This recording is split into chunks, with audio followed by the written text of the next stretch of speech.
بسم اللہ الرحمن الرحیم۔ السلام علیکم۔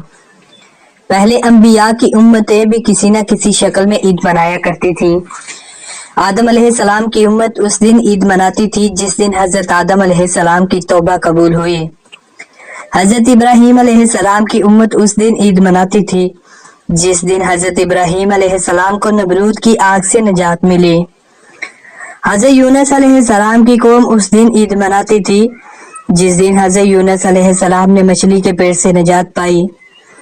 حضرت عیسیٰ علیہ السلام کی قوم اس روز عید مناتی تھی جس دن آسمان سے مائدہ نازل ہوا تھا۔ اہل عرب سال میں مختلف تہوار مناتے تھے جن میں شراب نوشی، جوا، شعر و شاعری، رقص و سرور کی محفلیں سجائی جاتی تھی۔ یہ اس اسلام کا فضان ہے کہ اس نے مسلمانوں کے خوشیاں منانے کو ایک پاکیزہ سانچے میں ڈال دیا۔ عید الفطر کا دن ہر مسلمان کے لیے خوشی اور مسرت کا دن ہوتا ہے، لیکن بازار کی چہل پہل، گہما گہمی، بچوں کا کھیل کود، کھانے پینے کی محفلیں، عید کا سارا دن VCR اور ٹی وی دیکھ کر، اونچی آواز میں گانے سن کر اور دیگر غیر شرعی تفریحات میں مشغول ہو کر عید کی حقیقی خوشی ہرگز حاصل نہیں کی جا سکتی۔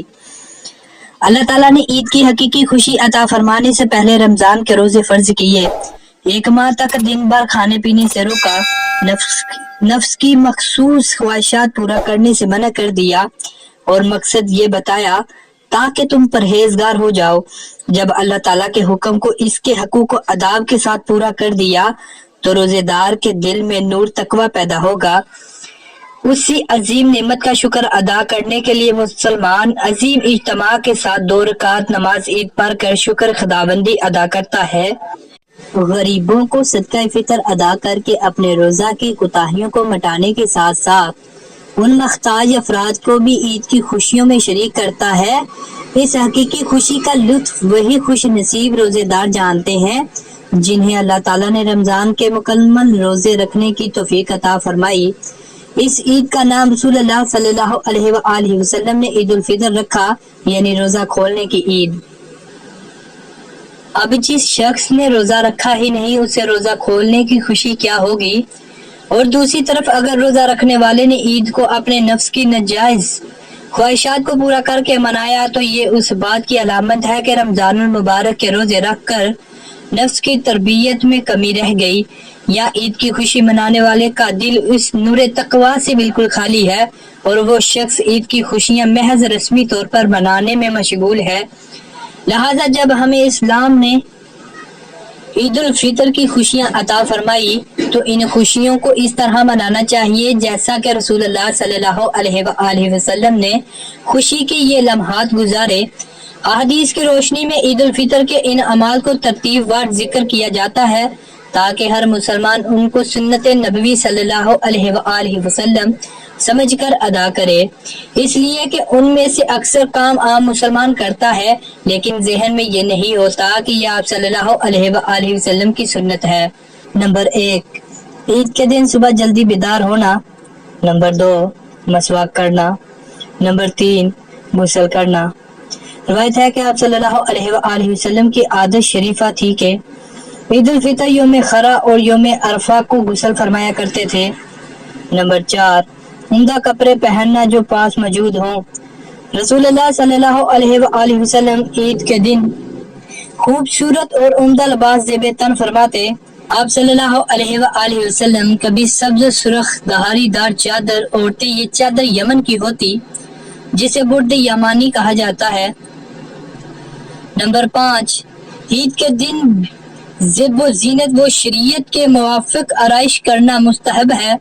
یہاں یہ بات یاد رہے کہ لوگ کپڑوں کا بہت اہتمام کرتے ہیں، حتیٰ کہ بعض قرض لے کر کپڑے بنواتے ہیں، بعض ادار مانگ کر پہنتے ہیں۔ اس کی بھی کوئی اصلیت نہیں ہے، بلکہ سنت یہ ہے کہ ہر شخص کے پاس موجود کپڑے ان میں سے جو اچھے ہیں وہ پہنے۔ نمبر 6، عیدگاہ جانے سے پہلے کوئی میٹھی چیز کھانا۔ رسول اللہ صلی اللہ علیہ وآلہ وسلم کی عادت کریمہ تھی کہ عید الفطر کے دن عیدگاہ جانے سے پہلے چند کھجوریں تناول فرماتے تھے۔ ان کی تعداد طاق ہوتی تھی، یعنی 3، 5، 7۔ لیکن آپ صلی اللہ علیہ وسلم عید الاضحیٰ کے دن نماز سے واپس آنے سے پہلے کچھ نہ کھاتے، عید کی نماز پڑھ کر قربانی کر لیتے، پھر قربانی کے گوشت میں سے کچھ تناول فرماتے۔ نمبر 7، عیدگاہ جانے سے قبل صدقہ فطر دے دینا۔ صدقہ فطر ہر مسلمان عاقل مرد و عورت پر واجب ہے، جبکہ وہ زکوٰۃ کے نصاب کا مالک ہو، چاہے اس مال پر سال نہ گزارا ہو۔ اپنی طرف سے اپنے نابالغ بچوں کی طرف سے جو زیر کفالت ہوں، نصف سا یعنی 1.25 کلو گندم یا اس کی قیمت ادا کرنا۔ نمبر 8، عیدگاہ جلدی جانا۔ نمبر 9، عیدگاہ میں نماز ادا کرنا۔ رسول اللہ صلی اللہ علیہ وسلم کی عادت مبارک تھی کہ نماز عیدگاہ میں ادا فرماتے تھے۔ ڈاکٹر عبدالحی رحمۃ اللہ علیہ لکھتے ہیں، یہاں سے معلوم ہوتا ہے کہ نماز عید کے لیے میدان میں نکلنا مسجد میں نماز ادا کرنے سے افضل ہے، اس لیے کہ رسول اللہ صلی اللہ علیہ وسلم باوجود اس فضل و شرف کے جو آپ کی مسجد شریف کو حاصل ہے، نماز کے لیے عیدگاہ یعنی میدان میں باہر تشریف لے جاتے تھے۔ لیکن اگر کوئی عذر لاحق ہو تو جائز ہے، جیسا کہ ایک مرتبہ عید کے روز بارش ہو رہی تھی تو رسول اللہ صلی اللہ علیہ وسلم نے عید کی نماز مسجد میں پڑھائی۔ نمبر 10، رسول اکرم صلی اللہ علیہ وسلم جس راستہ سے عیدگاہ تشریف لے جاتے اس سے واپس تشریف نہ لاتے، بلکہ دوسرے راستہ سے تشریف لاتے۔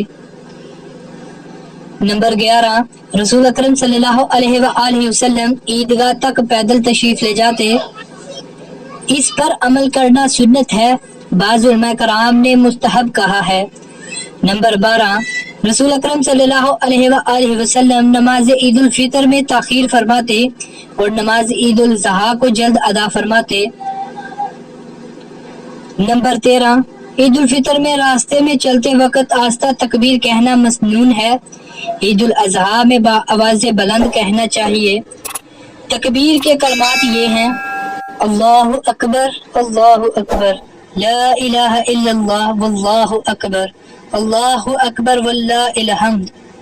اللہ رب العزت ہم سب کو عید الفطر رسول اکرم صلی اللہ علیہ وسلم کی سنت کے مطابق گزارنے کی توفیق نصیب فرمائے، آمین۔ تو ملتے ہیں دوستو ایسی مزید ویڈیو کے ساتھ، اس وقت تک کے لیے اللہ حافظ، اللہ حافظ۔